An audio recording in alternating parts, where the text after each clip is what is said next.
네, 안녕하세요. 민영기입니다.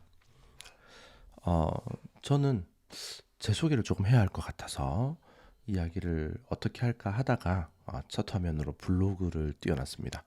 어디 가서 누가 저한테 뭐 하시는 분이신가요? 라고 물어본다면 혹은 또 제가 스스로 제 소개를 해야 될 때가 있다면 뭐 핑크랩이라는 회사 대표이사입니다. 라고 말하는 것이나 지금 시점에서는 이제 한양대 겸임 교수이기도 하거든요. 그래서 뭐 한양대 겸임 교수입니다라고 이야기하는 것보다 그냥 핑크윙크라는 블로그를 운영하고 있습니다. 라고 대답하는 걸 되게 좋아합니다. 제가 매우 좋아하는 블로그이고 꽤 오래됐어요. 2007년 정도부터 운영을 시작했거든요. 뭐 언제까지 글을 올릴 수 있을지는 알 수 없지만 여하튼 제 블로그입니다. 제 소개 끝났습니다. 네, 민영기입니다. 핑크윙크라는 블로그를 운영하고 있습니다. 이제 오늘 할 이야기를 미리 좀 이야기를 하면 데이터 사이언스 이야기를 하려고 해요. 데이터에 대한 이야기를 해보려고 합니다. 그런데 거창하게 챗GPT의 원리는 어디다 쓰실 거며 몇 년 후에는 인공지능이 대세가 될 거며 이런 거는 이야기하고 싶지 않았습니다. 일단 저도 잘 모르고요. 저도 배워가는 언제나 배운다는 생각으로 살고 있어서 항상 배울 게 너무 많고 전문가인 척하고 싶지도 않고 그래서 제가 할 얘기는 데이터 이야기인데 제가 수업했던 우리 수강생들에 대한 이야기를 하고 싶습니다. 저는 꽤 오래전부터 수업을 했거든요. 제 블로그에서 요걸 누르고 여기 보면 교육에 관련된 물론 다른 글들도 전 되게 많이 적은 편입니다만 교육에 관련된 글들이 여기 모여 있어요. 그걸 가지고 이야기를 해보려고 합니다. 제가 제로베이스 그때는 패스트 캠퍼스라고 불렀던 기관에서 회사 생활하면서 투잡처럼 수업하기 시작한 게 2017년 정도입니다. 그때는 주말마다 그냥 수업을 했거든요. 그러다가 지금 이 글 2020년 이때쯤에 전임 강사처럼 한번 교육을 시작합니다. 이때가 제가 인공지능, 데이터 사이언스 키워드로 본격적으로 수업하기 시작한 때예요. 그리고 이 전해 2019년쯤에 한양대에서 겸임 교수로 또 로봇 AI 로봇 관련된 수업을 했었죠. 이제 이때 적은 글들을 가지고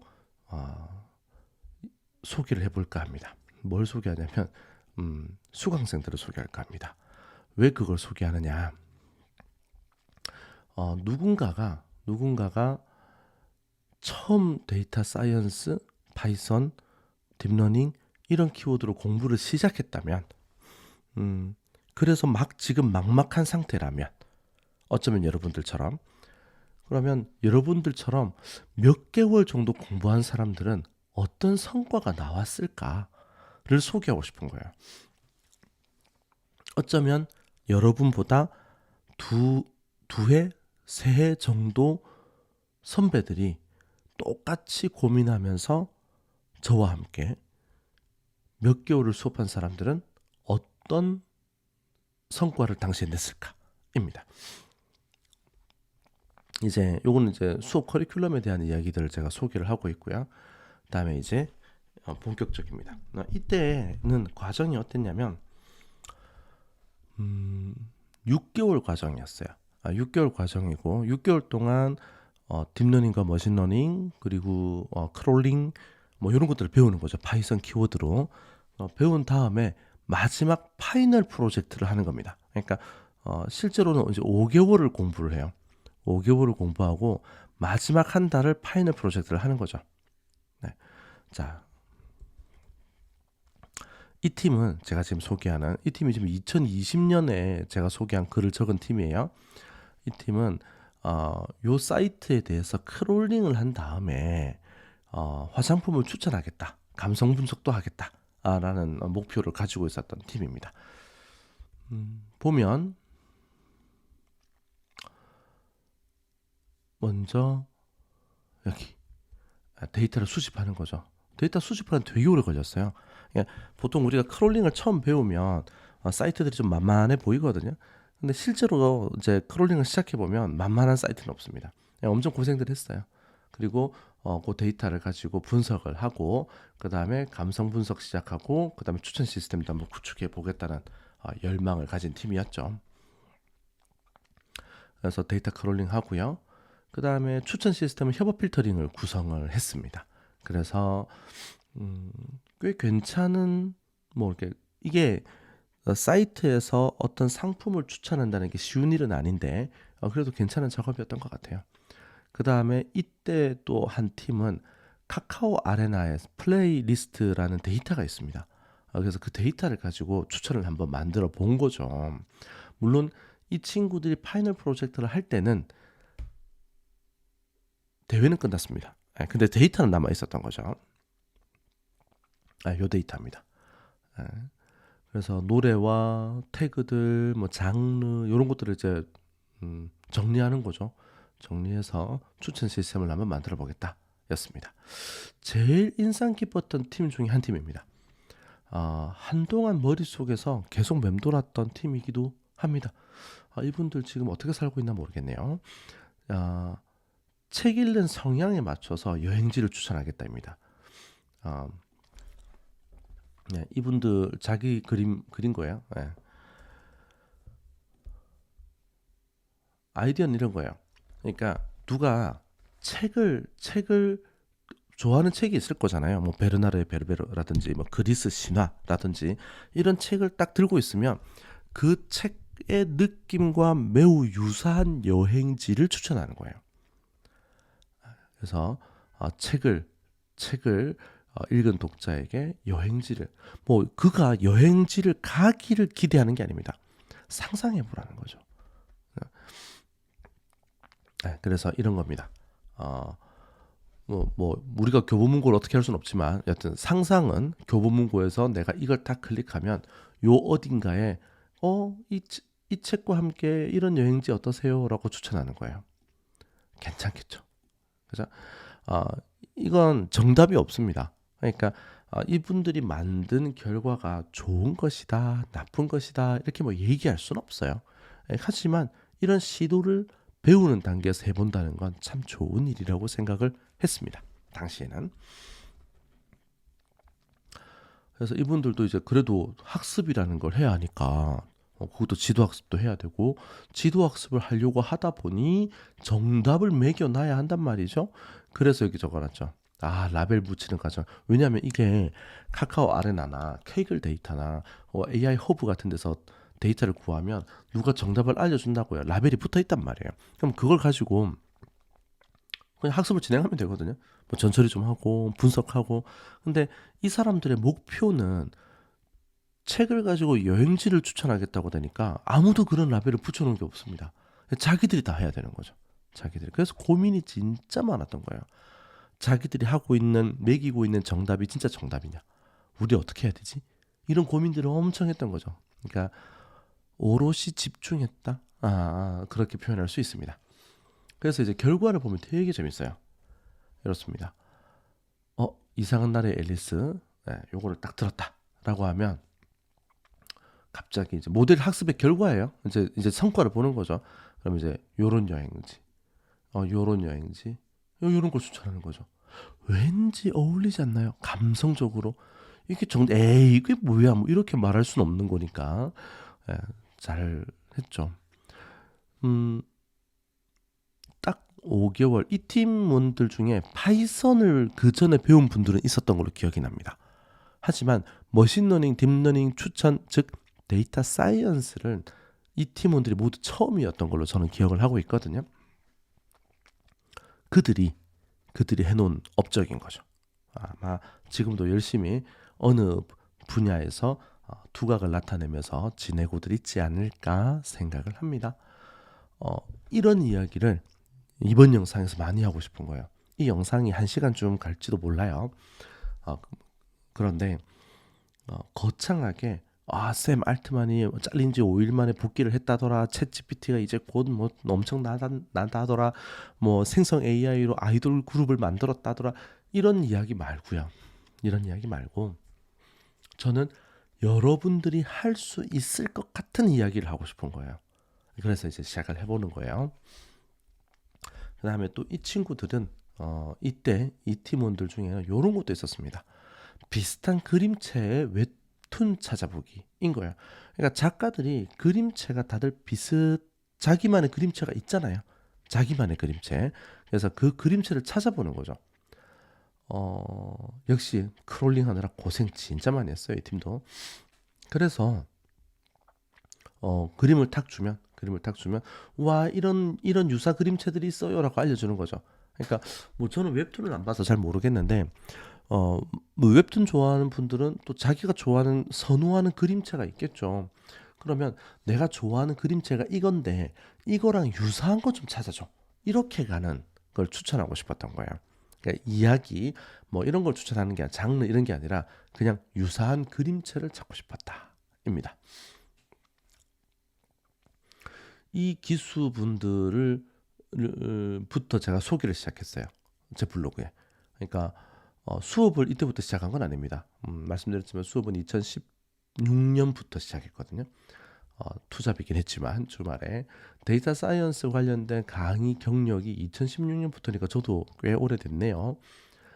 그러고 나서 한참 있다가 이제 약간 익숙해졌다는 생각이 드니까 그랬는지는 알 수 없지만 이렇게 수강생들의 결과물들을 추천하기 시작했죠. 자, 이제 하나 더 가보죠.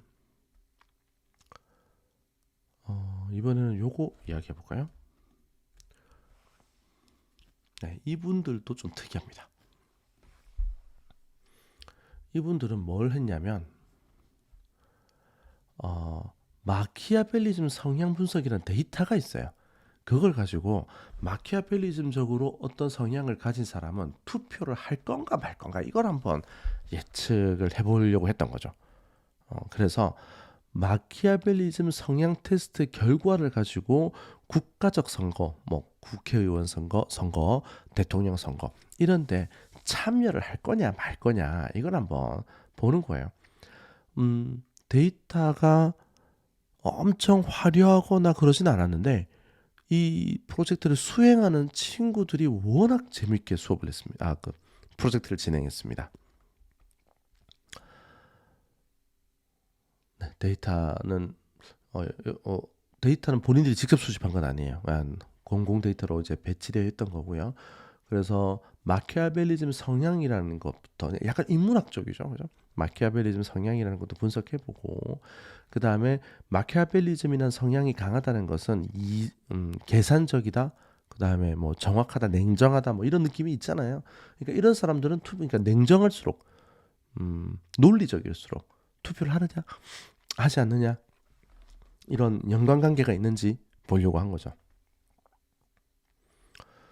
여기 있네요. 데이터 출처는 이제 미국이고요. 그리고 데이터는 이제 뭐 답변, 그러니까 설문조사에 대한 답변이었던 걸로 기억이 납니다. 그래서 이제 질문들은 이제 이런 식으로 번역한 질문, 원래는 영어 질문이고요. 이렇게 되어 있고요. 네, 뭐 이런 질문도 좀 특이하네요, 그죠? 대학을 다닌다면 전공은 무엇인가? 뭐 이런 이 단어 알고 있니? 뭐 이렇게 이게 마키아벨리즘과 관련이 있나 봐요. 그리고 이 친구들은 각 설문조사와 참여자의 성격 등을 분석하려고 노력을 했고요. 뭐 이런 부분을 조금 넘어가도록 하죠. 그래서 EDA 엄청 열심히 했어요. 예. 그리고 여러 알고리즘을 또 도입을 했죠. 이제 요런 학습이 끝났어요. 이제 이런 질문을 던져볼 수 있는 거죠. 아직 여러분들이 머신러닝이나 딥러닝을 공부하지 않았으니까 이 영상은 여러분들이 공부 안 했다고 가정하고 있는 거예요. 안 했으니까 잠시 이야기를 좀 하면 머신러닝, 딥러닝은 제가 생각할 때 정의가 뭡니까? 그러면 전 이렇게 보통 얘기해요. 내가 잘 정리한 데이터를 나의 데이터를 줄 테니 그걸로 네가 대신 공부하고 머신러닝 머신 네가 대신 공부하고 내가 질문을 하면 네가 대답을 해라입니다. 그러니까 예를 들면 작년도 프로야구 구단들의 성적표를 학습을 시켜요. 작년까지. 그러고 묻는 거죠. 야, 올해는 누가 우승하지? 아마 LG라고는 대답 안 했을 거예요. LG 축하합니다. 아무튼 내가 준 데이터로 나 대신 공부하고 내 질문에 대답하는 거예요. 이 과정을 굉장히 예쁘게 하면 머신러닝이 꽤 잘 되는 겁니다. 지금 이 팀은 자기들이 데이터를 정리했어요. 엄청 열심히 정리하고 또 정리하고 또 정리해서 잘 만든 다음에 그걸 머신러닝 모델로 돌려본 거예요. 돌리고 이제 질문을 하는 거죠. 50대 아시안 여성이고 그 다음에 미국 국적이고 도시 출신이고 홍콩에 살고 있고 마키아벨리즘 점수가 37점이고 고학력자이고 조용한 성격인데 투표할까 안 할까? 이런 거죠. 이렇게 질문을 해보는 거예요. 투표합니다. 오케이. 뭐 그게 투표한다는 게 중요한 거냐 아니냐 이게 중요한 게 아니고 이런 걸 예측을 해보았다는 게 중요한 거죠. 네.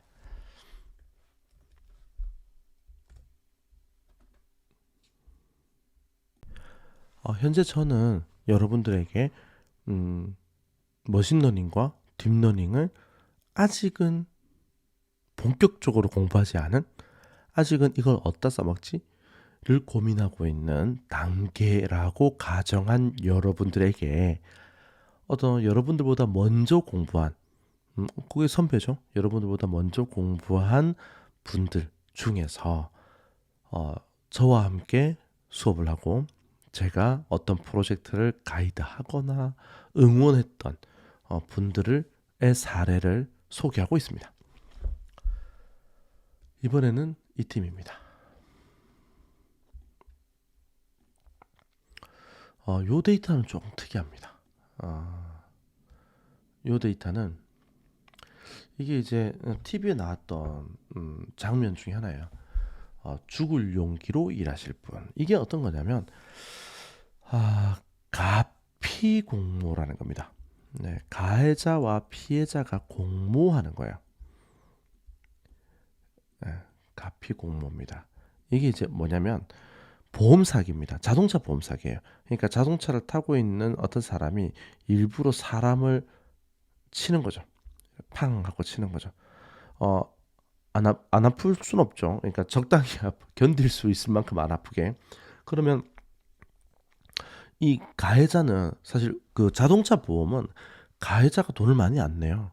왜냐면 자동차 보험이 그걸 다 커버해 주기 때문이죠. 그런데 피해자는 돈을 많이 받죠. 합의금도 받고 병원비도 받고 그러죠. 그걸 짜는 거. 네, 그걸 짜는 겁니다. 이게 가피공모예요. 그래서 자동차 보험 사기단이죠. 자동차 보험 사기단입니다. 근데 제가 이 데이터를 얻는 과정이 조금 재밌었습니다. 기억이 많이 남네요. 제가 이제 아주 예전에 블로그를 아까 얘기할 때 2007년부터 블로그를 했거든요. pinkWink.kr 2007년부터 블로그를 했는데 아주 예전에 뭐가 유행했냐면 이렇게 누군가가 이 글에서는 이분이 시작입니다. 누군가가 글을 작성하는 거예요. 편견 타파를 하자 이렇게 그리고 자기 경험담을 적습니다. 살랄랄라 하고 적고 바톤을 탁 하고 던져요. 그 다음은 누가 작성해 주세요 이렇게. 그럼 이분이 또 자기 경험담을 막 적습니다. 그 다음에 글 끝에다가 다른 블로그 누가 또 작성해 주세요 이렇게 이제 이게 릴레이라고 불러요. 이때는 블로거들끼리 이런 걸 하는 게 좀 유행이었었습니다. 그래서 지금 이 흐름을 보면 이렇게 해서 요 분까지 넘어온 거죠. 이분 이제 똑똑한 분입니다. 서울대 전기과시고요. 전기과인데 왜 자꾸 형광등 갈라고 시키냐라는 편견을 이야기하신 분이죠.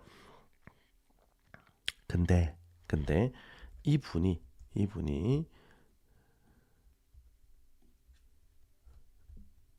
아이고 네 이분이 알고 봤더니 이런 일을 하는 분이었던 거예요. 그 아까 제가 얘기한 편견 타파 릴레이 뭐 이런 얘기고요. 이 2009년이었군요. 2009년에 VCNC라는 블로그를 운영하고 있는 분이었습니다. 여기 있죠. 서울대 전기과 똑똑하고 형광등도 잘 가니 많이.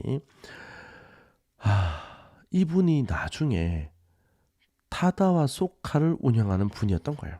네, 그래서 이때는 이 글을 적을 때는 이제 창업을 꿈꾸는 분들이셨던 거죠. 창업을 꿈꾸는 분이었고 저는 취업을 꿈꾸는 사람이었죠. 이 얘기 좀 잠시 빗나가는데 이 얘기도 하고 갈게요. 자, 편견 답발 릴레이를 하면서 이분이 저한테 토스를 했습니다. 핑크윙크님 글 적어주세요라고. 그때 저는 이제 대학원 박사과정이었죠. 제 꿈이 뭐였냐면 이 당시에 제 꿈이 취업이었습니다. 취업.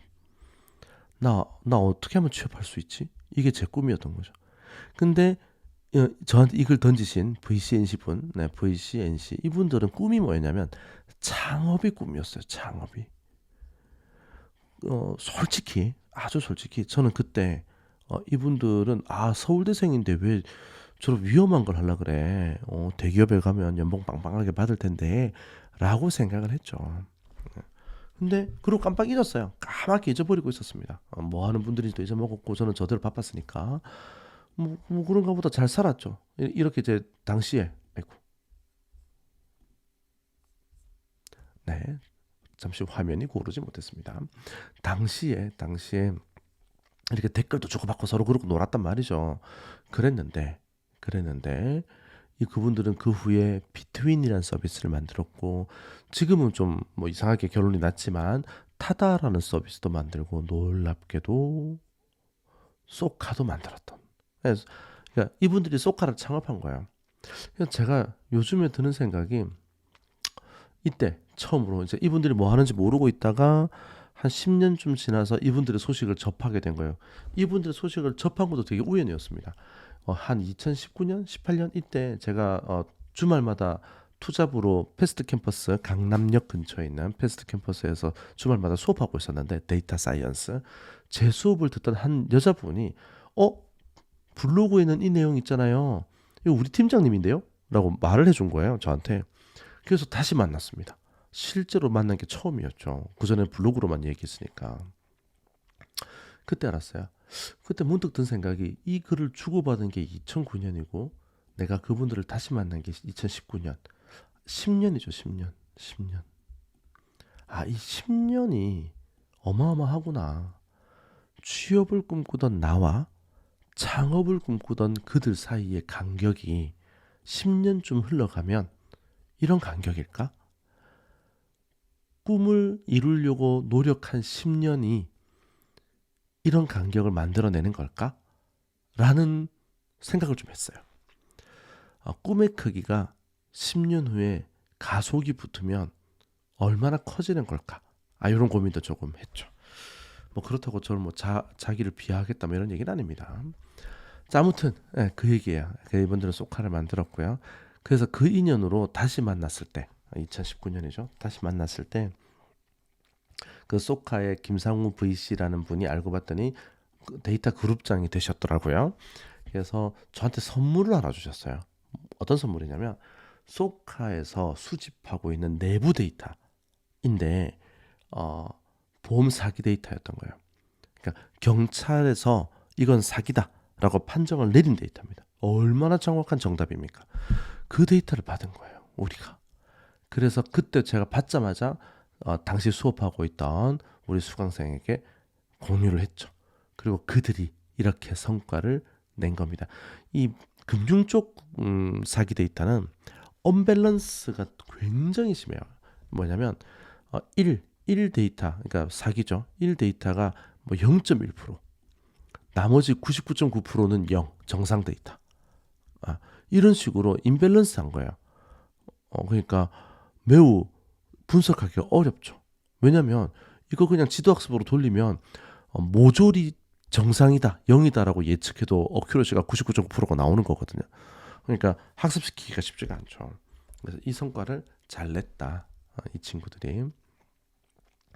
그래서 그걸 하기 위해서 언더 샘플링, 오버 샘플링 별짓 다 합니다. 엄청나게 열심히 했죠. 이때 이분들이 당시에는 큰 그 반향을 가져왔던 게 어디 이제 취업하러 인터뷰하러 갔는데 처음에 시큰둥했대요. 뭐 6개월 학원 다니고 우리 회사에 지원서를 넣네. 뭐 이런 느낌이었대요. 근데 파이널 프로젝트에 이제 이 데이터를 만져봤다고 하니까 피식 웃으면서 이거 뭐 어디서 구했어요? 캐글이에요? 뭐 이랬는데 아니요. 소카의 실제 데이터인데요. 라고 대답을 했더니 그때부터 심사위원들, 그러니까 인터뷰를 해주는 그분들이 갑자기 태도가 바뀌더래요. 어디서 구했냐.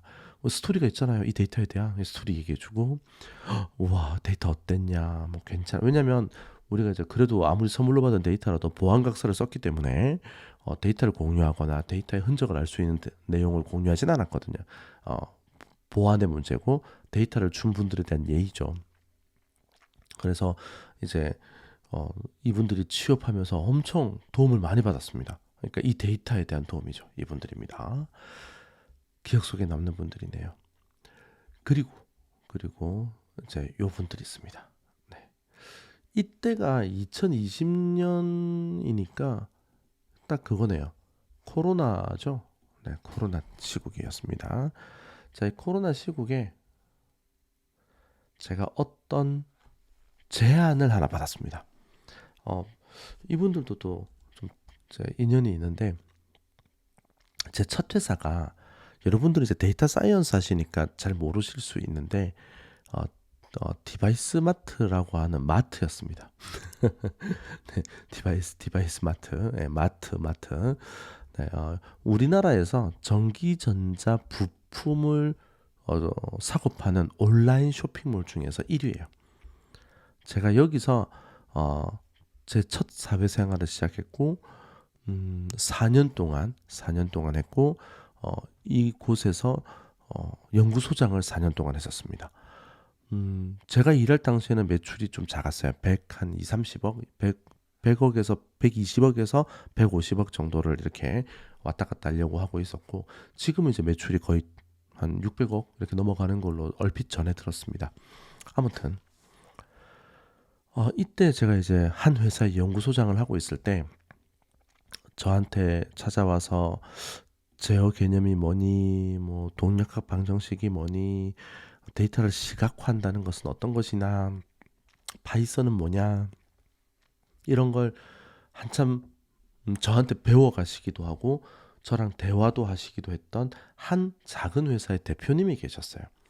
근데 이 회사 대표님이 갑자기 딥러닝으로 방향을 급선회해서 뭐 유턴 수준이에요. 급선회도 아니고 유턴 수준으로 하신 다음에 회사를 딥러닝 회사로 바꾸신 거예요. 그리고 나서 저랑 만났습니다. 이때쯤에. 이것도 인연이죠. 그래서 이분이 딥러닝 회사를 차리고 그 매출이 없어도 기술력을 인정받으면 그 기술 상장이라는 걸 할 수 있거든요. 그래서 기술 상장을 하신 상장에 성공하신 분입니다. 회사 이름은 여기 있죠. 딥노이드라는 회사예요. 그래서 그때 인연으로 또 저한테 좋은 기회를 하나 주셨어요. 무슨 기회였냐면 민영기 박사님 수강생들 중에서 혹시 우리 회사에 관심이 있는 분들이 있다면 프로젝트를 하나 했으면 좋겠습니다. 라고 의뢰가 왔어요. 회사 일을 시킨 건 아닙니다. 그러면 회사 일을 시켜서 월급을 줘야죠. 회사 일을 시킨 게 아니라 아무 주제나 하나 잡아서 자기들 앞에서 발표를 한번 해봐라. 이렇게 된 거죠. 그래서 그때 또 저의 수강생들이 도전을 했습니다. 당시 딥노이드는 어떤 시스템을 하나 만들고 있었냐면 이렇게 블록 코딩처럼 블록으로 연결되는 딥러닝 엔진을 하나 만들고 있었어요. 사이트를 만들고 있었습니다. 그래서 이걸 홍보차 우리는 이제 이 시스템, 이 딥노이드라는 회사가 만든 그 서비스를 사용해서 딥러닝을 한번 해본 거죠. 그때 했던 데이터는 엑스레이 폐렴 데이터입니다. 근데 엑스레이 폐렴 데이터인데 정상적인 폐렴? 그런 말은 좀 이상하지만 그냥 폐렴, 위험하지 않은 폐렴? 오케이. 코로나 때문에 발생한 폐렴과 그렇지 않은 그냥 폐렴과 정상인 상태 이렇게 폐 사진 엑스레이가 있는 거예요. 엑스레이 사진이 있는 거죠. 그 엑스레이 사진을 가지고 여기 보이죠? 엑스레이 사진을 가지고 코로나 환자를 맞추는 거예요. 의사분들은 아신다고 하더라고요. 그럼 우리도 해봐야죠. 그래서 분석을 했습니다. 엄청 열심히 했어요. 정말 많은 모델들을 데리고 분석하고 전처리도 엄청 하고 각가지 경우의 수에 맞춰서 막 증강도 시키고 엄청났죠.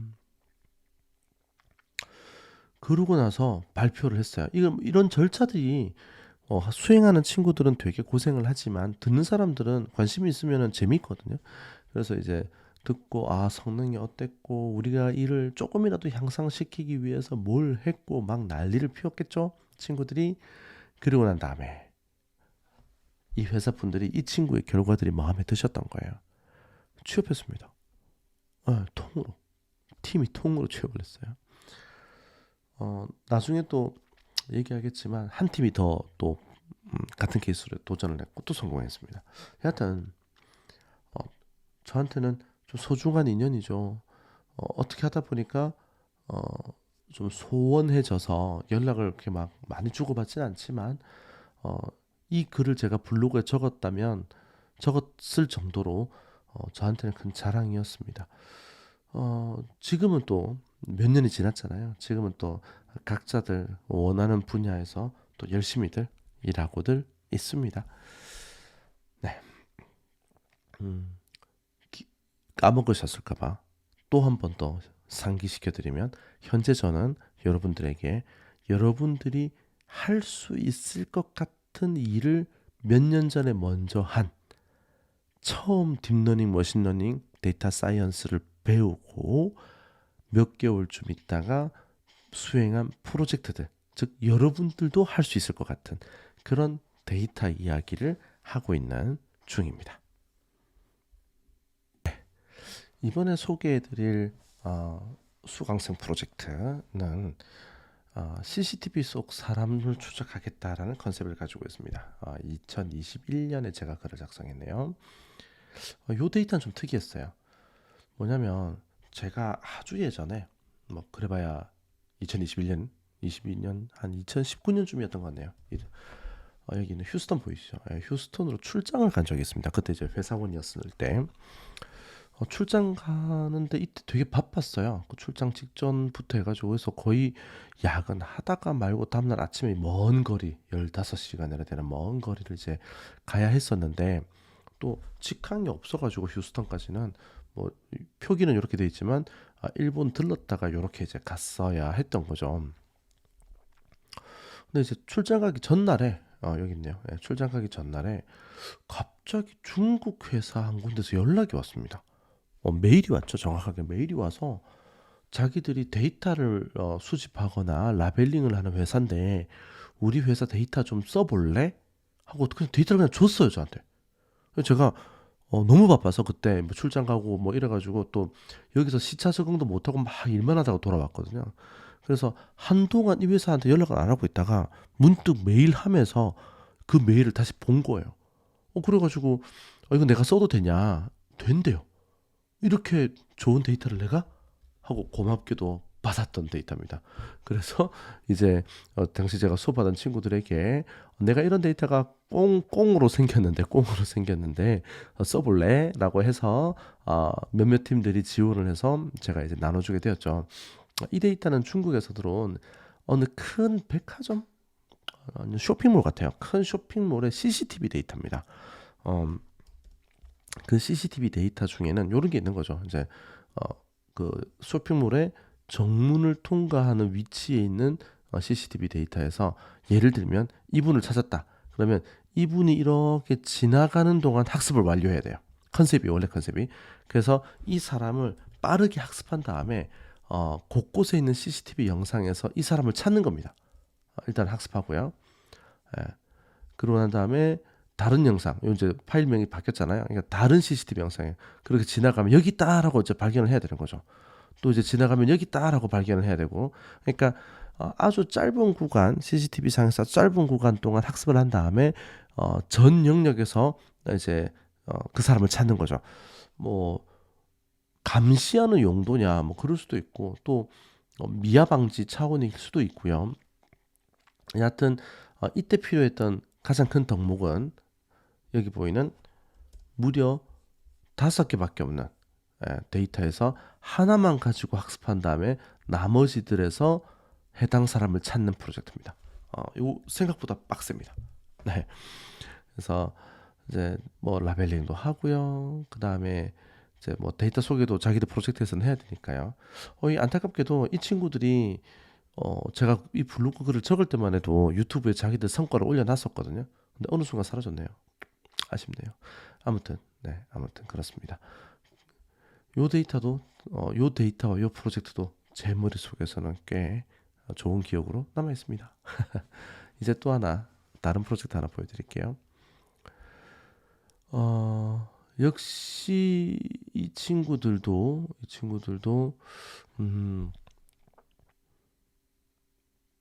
4개월 4.5개월 정도 공부하고 한 달 정도를 프로젝트를 수행한 친구들입니다. 이 친구들의 컨셉은 뭐냐면 좀 특이하게 예를 들면 영상 편집자다라고 하면 지재권이나 초상권 위배가 되지 않도록 혹은 또 영상에서 크게 관련 없는 사람들의 얼굴을 지워야 되는 거예요. 항상 블러 처리를 해야 되는데 이게 귀찮다는 거죠. 또 뭐 초상권 등에 의해서 얼굴이 노출되어도 괜찮은 사람을 빼고 나머지는 어떻게 좀 가려야 되는데 이게 이제 영상 편집하는 분들이 막 모자이크 처리하는 거잖아요. 근데 이걸 딥러닝이 좀 자동으로 해줬으면 좋겠다 이런 거죠. 그래서 이제 해보자 한 거예요. 이제 그냥 막 쓰면 안 되니까 이제 유튜브에 공개된 영상을 가지고 이 사람 빼고 나머지를 싹 블러 처리하겠다 컨셉을 잡은 거죠. 그래서 먼저 얼굴도 찾고 그다음에 요 주인공의 얼굴은 별도로 구분도 할 수 있어야 됩니다. 그래 나머지를 지우죠. 네, 요렇게 또 좀 자연스럽게 지우고 싶었던 것 같아요. 잘 되죠? 잘 됩니다. 네. 물론 잘 된 사진만 제가 제시한 거고 안 될 때도 좀 많았지만 그래도 짧은 기간 동안 좋은 연습들 많이 한 것 같아요. 지금 생각해 보면 지금 얼굴 인식하는 모델 되게 많은데요. 이러실 수 있잖아요. 근데 이게 2021년이에요. 2년 전이죠. 딥러닝 세상에서 2년 전은 천지차입니다. 이때는 욜로 뭐 돌려본 사람도 없고 욜로 돌리는 걸 공부하던 시절이에요. 지금은 욜로 돌리는 건 도구 사용이잖아요. 엑셀에 표 더하기 하는 것처럼. 근데 이때는 그랬다는 거죠. 그리고 또 하나의 프로젝트가 있었습니다. 요거는 뭐냐면 감성에 맞는 가구를 추천해 보자 라는 컨셉이었습니다. 그래서 인테리어 분위기에 맞춰서 제가 크롤링 열심히 하고 탄하고 추천해 주면 어떨까. 근데 지금 생각해 보면 이때 저의 수강생들이 상상했던 프로젝트들, 하려고 했던 프로젝트들이 지금은 챗GPT가 거의 다 해주는 것 같아요. 뭐 사진 같은 걸 제시하는 것도 이제 좀 있으면 생긴다고 하니까. 근데 그 상상이 이루어지는데 몇 년이 걸린다. 지금도 우리가 할 수 있는 일들이 많겠죠. 몇 년 후면 또 누군가는 해놓겠죠. 이때 이 프로젝트를 수행한 친구들은 그래서 2, 3년 전에 이걸 하고 자기 경력을 잘 쌓고 있는 중이거든요. 그러니까 기술이 발전되어 가고 사람이 하는 일이 조금씩 바뀔 수 있지만 그래도 프로젝트 같은 걸 통해서 내가 몰입하고 노력한 결과는 괜찮은 것 같아요. 네. 2년 전 거지만 하여튼 이제 이렇게 가구를 추천하는 거죠. 예를 들어서 유저가 요런 가구 하고 탕하고 선택하면 유사한 아이디를 쫙 하고 나열해 주는 거죠. 세트로 사라고. 요런 프로젝트입니다. 이런 류의 프로젝트들은 항상 뭐가 문제냐면 라벨링이 문제예요. 뭐가 정답인지 어떻게 알아요? 그래서 본인들도 역시 고생들을 조금 많이 한 케이스입니다.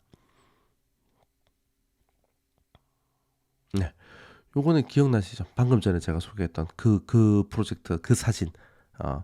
제가 미국 휴스턴 출장 가는데 나왔다는 그 사진. 그거 가지고 한 팀이 더 해봤습니다. 역시 잘 찾아요. 네. 그리고 또 하나. 이제 로봇 교육이 아니었는데 이 친구들은 자기 돈 주고 드론을 샀어요. 천재장님. 아무튼 특이한 분이었던 걸로 기억이 납니다. 이분들은 드론을 자기 돈 주고 사고 드론에 카메라가 달려 있어요. DJI 드론 되게 좋은 거예요. 텔로 에듀라는 드론인데 한번 만져보면 재밌습니다. 가격도 비싸지 않고요. 여기 카메라가 달려 있거든요. 요 카메라 영상을 와이파이로 받아올 수 있어요. 여기 DJI 텔로 파이라는 거 PIP 명령으로 인스톨 시켜가지고 드론을 조종할 수도 있고 받아올 수도 있죠. 그러면 이제 게임이 끝난 겁니다. 이미 파이썬이 된다면 끝난 거예요.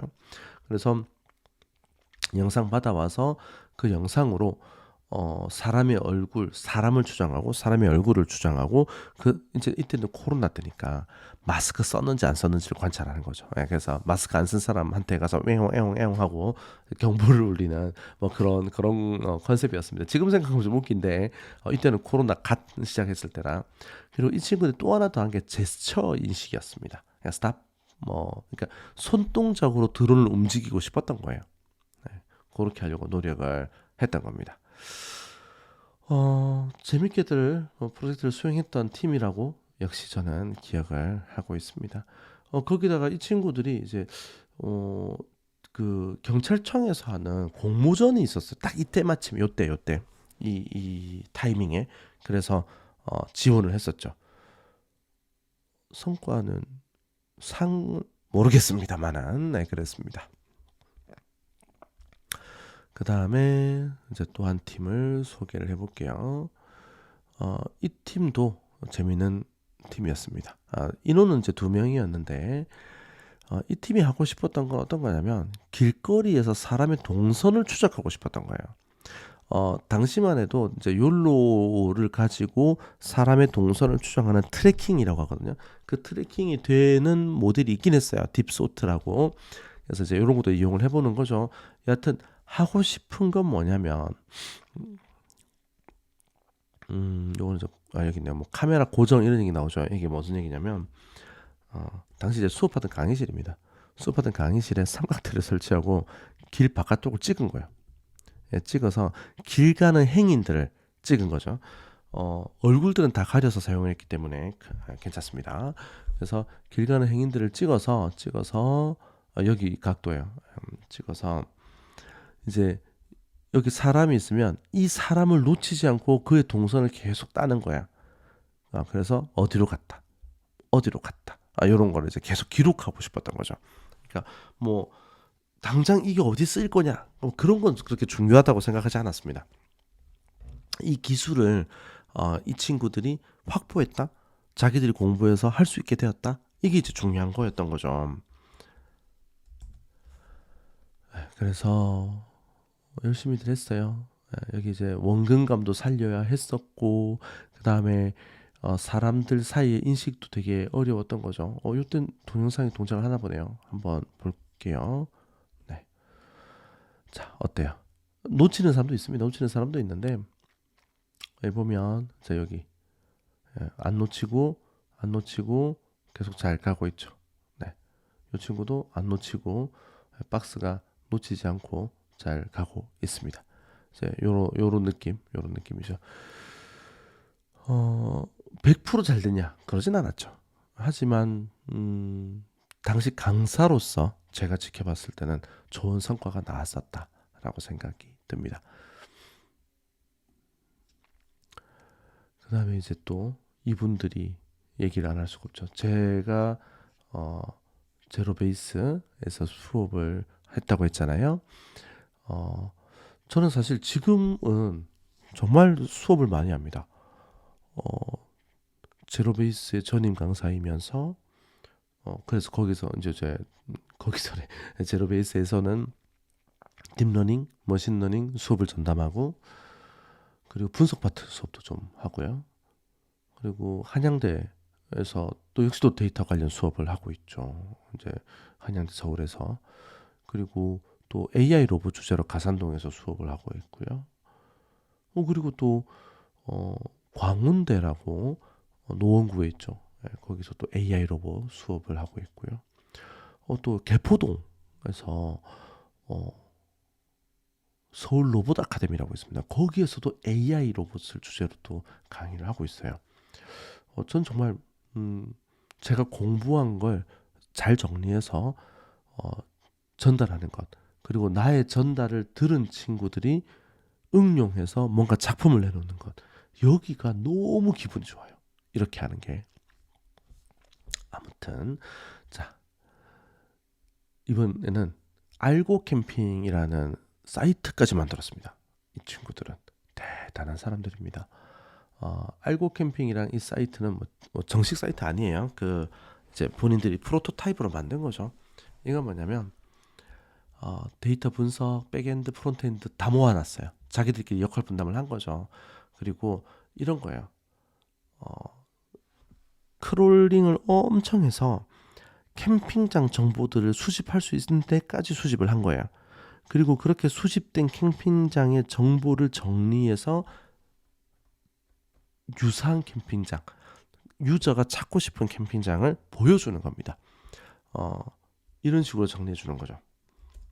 이렇게 오각형 별점 넣어주고, 그다음에 기존에 다녀간 사람들의 후기에서 주요한 태그들 뽑아주고, 이런 역할들을 하는 거죠. 그 창업 경진 대회 나가서 수상도 했었습니다. 물론 그분들이 창업을 하고 싶은 건 아니었는데 여하튼 상도 탔어요. 그리고 머신러닝 기법도 듬뿍 사용을 한 팀이었습니다. 그래서 이제 이런 거, 네, 친절하고 이 사이트가 이제 이 텐트를 치는 여기를 사이트라고 하나 봐요. 제가 캠핑을 안 다녀서 모르겠는데, 그래서 친절하고 사이트 간격이 넓고 깨끗하고, 이렇게 또 주요 태그 둘레길은 좀 다른 거에 비하면 규모는 작지만 있고 재미있고 익스트림하고 자전거 타기 좋고 뭐 이런 것들. 그래서 이분들입니다. 다들 하나같이들 잘 되셨습니다. 축하드립니다. 뭐 갑자기 축하를 하고 그래요, 그죠? 하여튼 멋지게들 수행한 프로젝트입니다. 상금도 탔던 걸로 기억이 나고 되게 열심히들 하신 분들이에요. 신기하게도 올 여성으로만 구성된 분들입니다. 모두 다 여성분들이셨죠. 지금은 어떻게 살고 계신지 모르겠지만 여하튼 잘 되셨으면 좋겠습니다. 네, 현재 저는 제가 수업했던 친구들, 저의 수강생들 이 수행했던 프로젝트를 소개하고 있습니다. 역대 프로젝트들 소개하는 이유는 우와 저 수업 잘했죠 라고 자랑하는 게 아니라, 처음으로 머신러닝, 딥러닝 배운 사람들이 대충 한 4, 5개월이 지난 다음에 한 달 동안 고생을 하면 이런 성과가 나온다는 걸 보여주고 있는 중입니다. 그래서 여러분들이 보다 더 데이터 사이언스, 분석, 딥러닝, 머신러닝 이런 쪽에 조금 더 친화적이었으면 좋겠습니다. 만만한데 뭐 이런 느낌 가졌으면 좋겠습니다. 자, 오늘 소개할 프로젝트는 사파고입니다. 제가 경상남도 창원 출신이거든요. 거기에 고등학교 이름 중에 사파고등학교가 있습니다. 이 무슨 쓸데없는 TMI죠. 아무튼 사투리와 알파고의 합성어 이거. 이 데이터는 이제 AI 허브에 있나 봐요. AI 허브에서 사투리 데이터입니다. 사투리 음성 데이터예요. 지역별로. 그 사투리 음성 데이터를 가지고 와서 놀라운 작업을 합니다. 음성은 되게 힘들어요. 이 소리라는 건 분석하기가 쉽지가 않거든요. 그러니까 이미지 데이터는 깔끔하게 픽셀 숫자로 되어 있단 말이에요. 근데 음성은 그래프 열어보면 그냥 착착착착 뭐 이렇게 생겼다고요. 이렇게. 근데 이것도 물론 이제 음의 높낮이니까 숫자로 되어 있긴 하죠. 근데 이걸 다이렉트로 분석할 수는 없습니다. 보통 음성은 두 가지 방법들을 많이 채택하는 것 같아요. 첫 번째는 뭐냐면 음성을 가지고 STT, 스피치 투 텍스트예요. 음성을 가지고 글자로 만든 다음에 그 글자를 분석하는 거죠. 그러니까 음성을 문장으로 만들고 문장으로 바꾸는 거예요. 대체로 AI 스피커들이 이러고 있습니다. AI 스피커들한테 띠리리 뭐 켜줘, 띠리리 전등 꺼줘, 띠리리 MBC 틀어줘 이렇게 이야기를 하면 그걸 글자로 바꾸고 그 글자를 가지고 AI를 돌리는 거죠. 근데 또 하나의 영역이 있는데요. 시간이 흘러가는 이 시간의 흐름에 있는 이 데이터를 주파수 영역으로 바꿉니다. 프리퀀시 영역. 주파수 영역으로 바꿔요. 그리고 그 주파수를 분석하려는 노력이 또 한 분야입니다. 이분들이 그거예요. 이분들이.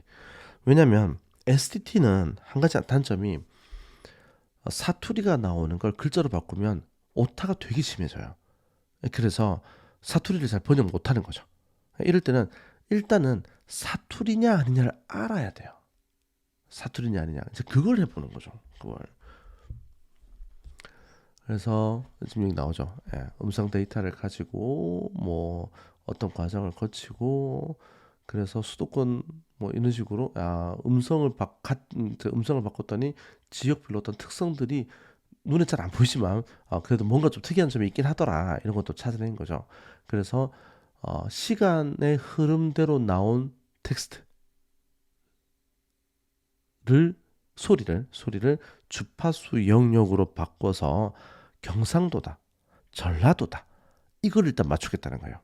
그러고 난 다음에 STT한테 물론 여기서는 이제 이 친구들이 좀 막혔어요. 뭐냐면 경상도 말만 잘 바꿔주는 STT가 존재하진 않거든요. 근데 아무튼 그래서 STT를 바꿀 때 경상도 말처럼 바꿀 수 있다는 거죠. 예, 이런 프로젝트가 하나 있었습니다. 꽤 저는 흥미로웠어요. 그 다음에 요 친구들을 재밌는 친구들입니다. 쓱. 네. 프로젝트 팀명이 알백인 사람들. 왜 알백인 사람들이냐? 면 이 친구들의 목표가 뭐냐면 목표가 운동 자세를 체크해 주는 거예요. 미디어 파이프라는 도구가 있습니다. 요거 이제 파이썬에서 쉽게 접근할 수 있는 아이인데 이 미디어 파이프를 이용하면 관절의 포인트 값들을 잡아줘요. 그걸 가지고 머신러닝을 돌린 거죠. 이걸 바로 요 그림으로 보는 게 제일 낫습니다. 여기 보면 이게 이제 미디어 파이프를 통과시킨 거예요. 그러면 여기 관절 포인트들이 좌표로 나오거든요. 이걸 가지고 자세를 인식하는 거예요. 그러니까 올바른 운동 자세를 하고 있다 아니다를 머신러닝으로 하고 싶은데 바로 사진으로 쓰기가 좀 어려우니까 관절 포인트를 받아낸 관절 포인트를 가지고 머신러닝을 돌린 거죠. 재밌죠? 네. 요건 영상 바로 볼까요? 네, 뭐 이런 거 디테일은 제 블로그에 오셔서 보시면 좋을 것 같았고요. 자, 영상이 22분짜리네요.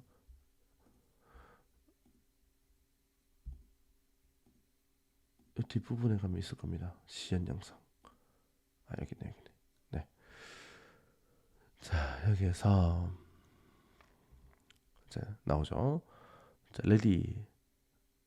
이렇게 1. 정상적으로 자세를 취해서 해야만 카운트가 되는 거야. 이거 되게 어렵습니다. 이거 여러분들이 한번 해보시면 우와 이거 빡세다 이런 생각 들어요. 네, 펌프업인가요? 푸시업.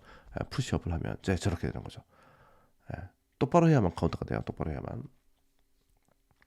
그래서 이 친구들이 이걸 데이터 수집을 자기들이 다 했어요. 그래서 팀 이름이 알백인 사람들이에요. 재밌죠? 자, 이제 또 하나 더 해볼게요. 이분들이 이제 유사음원 찾기가 있습니다. 유사음원 찾기는 뭐냐면 뭐 일단은 저작권 위배되는 영상을 빨리 찾고 싶다 컨셉도 있고요. 그다음에 비슷한 노래를 계속 듣고 싶다 추천일 수도 있습니다. 오디오 기반이에요. 그러니까 아까 제가 얘기했었죠. 음성 데이터에서 주파수적 특성들을 뽑아내는 거예요. 그걸 가지고 별도의 벡터를 만들어낸다 입니다. 그래서 이렇게 음계를 분석해내고 음성을 분석하는 주파수 기법들을 동원해서 특성들을 찾고 그 특성으로 유사 음원을 찾으려고 했던 팀입니다. 데이터를 그때 사용했던 데이터만 놓고 보면 꽤 성과가 좋았던 팀입니다. 이제 이 친구들은 그 독거노인들한테 인형을 하나씩 혹은 뭐 그 카메라 CCTV가 하나씩 있다고 가정을 하고 CCTV가 항상 독거노인들을 감시 아니고요. 관찰, 모니터링하는 거예요. 그러다가 이제 고령이신 분들은 이제 침대에서 떨어지면 다칠 수도 있고 또 독거노인이니까 침대에서 떨어진 다음에 못 일어날 수도 있는 거잖아요. 그러니까 그러면 이제 알람을 울려야 되는 거죠. 뭐 사회복지사가 됐든 뭐 치안센터가 되었든. 그래서 침대에서 가만히 누워 있는 사람이 갑자기 쓰러진다면을 캐치하고 싶은 거예요. 역시 이 친구들도 이렇게 스켈레톤 포인트라고 하죠. 랜드마크를 찾아내서 거기에서 머신러닝을 돌리게 되었습니다. 이 데이터 자체는 공공 데이터에 있어요. 네, 요런 팀이 또 있었습니다. 그리고 이제 제 기억 속에서 약간 인상 깊었던 팀 위주로 설명하는 거라 살짝 넘어가서 요 팀 한번 볼게요. 자, 요 팀이 하고 싶었던 건 시각장애인들을 위해서 보행 안내 시스템을 하고 싶었던 거예요. 뭐 약간 원대한 꿈을 꾼 거죠. 예를 들면 이제 시각장애인이 이제 이어폰을 끼고 카메라를 뭐 모자에 썼건 뭐 이제 목걸이처럼 걸었건 이제 길을 가고 있어요. 그럼 이제 이런 안내가 나오는 거예요. 횡단보도가 앞에 있는데 사람들이 많아요. 혹은 길을 건너려고 하고 있는데 파란불이지만 차가 빠른 속도로 접근하고 있어요. 조금만 있다가 출발하시죠. 라고 이제 안내하는 그런 걸 만들고 싶었던 거죠. 그래서 역시 또 고생들 했습니다. 뭐 오브젝트 디텍션 엄청 해야 했었고, 요런 거, 요런 요 무슨 봉이라고 하죠? 이거 이렇게 길 가운데 있는 이런 봉들도 이제 안내를 해야 하고, 뭐 많았죠. 이제 완전히 그 아이디어를 완전히 구현하지 못했었어요. 그래도 참신한 시도였다라고 생각을 합니다. 그다음에 이제 이 팀은 또 뭐냐면 지금 현재 이 연도가 이 친구들이 이걸 수행했던 때가 뭐 챗GPT가 나와 있거나 물론 나왔던 것 같기도 해요. 좀 옛날 버전으로. 근데 이렇게 지금처럼 활성화돼서 막 사람들이 막 테스트하고 나던 시절이 아니거든요. 그래서 이 친구들이 하고 싶은 게 뭐였냐면 영상을 설명하고 싶어 했어요. 캡션 설명인 거죠.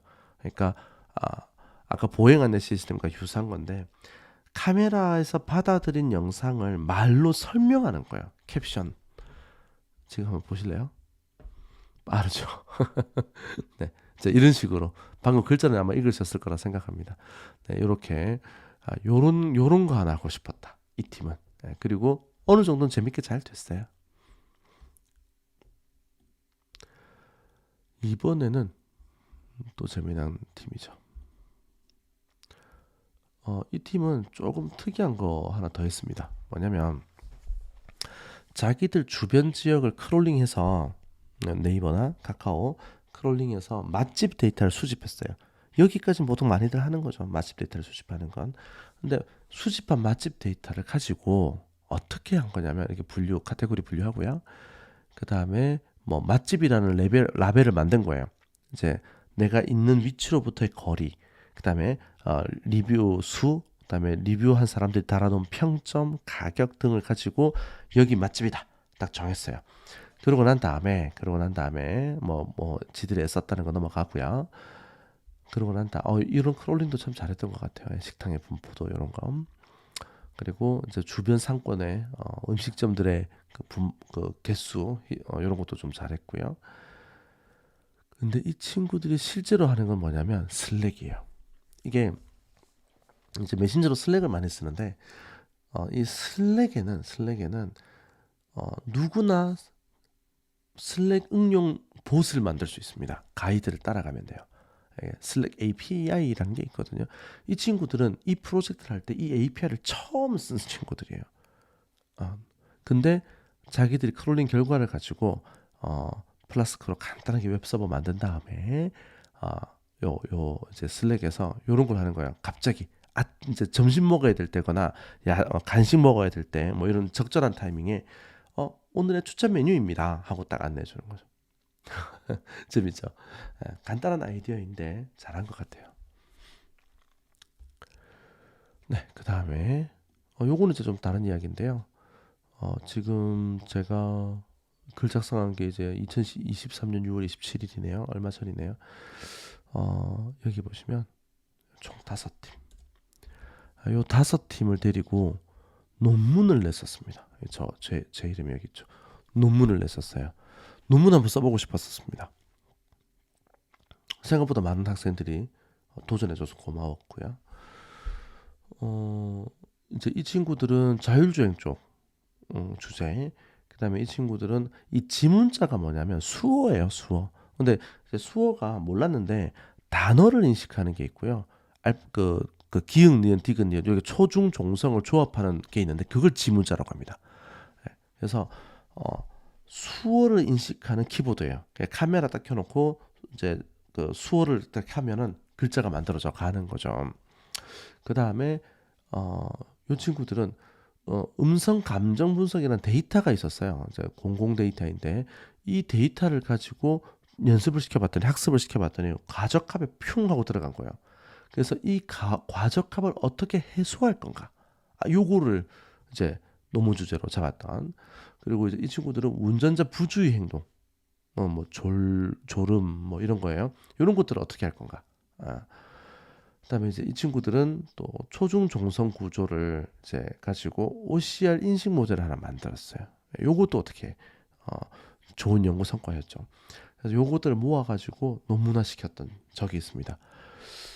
조금 고통스러웠죠. 저 말고요, 학생들이. 왜냐면 우리가 대학원생이면 졸업할 때까지 논문 발표하고 가면 되잖아요. 근데 우린 부트캠프란 말이에요. 6개월 수업 딱 마치고 나면 종강하고 떠나야 되는데 제 논문 발표는 한참 있다가 해야 되니까 좀 고통스럽긴 했죠. 그래도 잘 해줬어요. 저는 오히려 이 수업하는 재미가 부트캠프에서 참 많이 있습니다. 약간 열정도 느낄 때가 많고 그러니까 삶의 희노애락이 다 들어가 있는 것 같아요. 워낙 단기간에 워낙 빡세게 이제 진행하기 때문인 거라고 생각을 합니다. 자, 여기 보면 제 얼굴이에요. 넘어갈게요. 네, 자, 이 친구들입니다. 이제 운전자 부주의 행동 예측입니다. 이제 이런 사진들이 제공되고 있어요. 그래서 요거 가지고 이제 CCTV로 관찰해 보는 거죠. 성과 생각보다 잘 나왔어요. 이제 이 친구들은 한글 구조가 초중 종성이 있잖아요. 그런데 이게 글자를 다 인식하겠다고 하면 되게 복잡해지거든요. 그래서 초중 종성으로만 인식을 하면 라벨이 몇 개 없습니다. 초성 19개, 중성 21개, 종성 28개. 요것만 가지고 조합하면 되는 거라 요거 다 더한 게 라벨인 거죠. 근데 이걸 조합하면 만 개가 넘어가는 라벨이 만들어져야 되거든요. 그래서 아이디어는 여기 있었다. 요렇게 이제 초중 종성이라고 인식을 시키는 겁니다. 그 다음에 성과도 되게 잘 나왔어요. 네. 그 다음에 이제 지문자 인식. 요게 이제 지금 보이시는 요겁니다. 예. 자음들, 모음들, 숫자. 요걸 가지고 인식을 시키는 거서. 그래서 손가락 지문자를 가지고 키보드처럼 반응하게끔 하는 거죠. 네. 재밌는 일들이 많았죠. 저한테는 즐거운 일이었고요. 이 프로젝트를 수행한 친구들은 삶에 큰 도움이 되었으면 좋겠습니다. 아무튼 저는 지금까지 조금 긴 시간이긴 한데 기억나는 선에서 역대급 수강생들의 성과를 소개했습니다. 다시 한 번 더 데이터 사이언스, 딥러닝, 머신러닝 멀리 위대한 성과를 내는 전 세계적으로 위대한 성과를 내는 많은 분들을 여러분들은 잘 알 겁니다. 그런 분들은 유튜브 조금만 찾아보면 막 뉴스 많잖아요. 근데 일반적인 사람들, 딱 여러분보다 1, 2년 먼저 공부한 사람들, 그 사람들이 내놓은 성과, 공부할 때 내놓은 성과, 그걸 한번 소개하고 싶었습니다. 다른 의도는 없이 힘내시라고. 혹시 여러분들의 앞날을 머신러닝, 딥러닝, 데이터, 분석, 통칭 데이터 사이언스 이쪽에 잠시 베팅할 거라면 그러면 좋은 선택이다. 이렇게 말하고 싶습니다.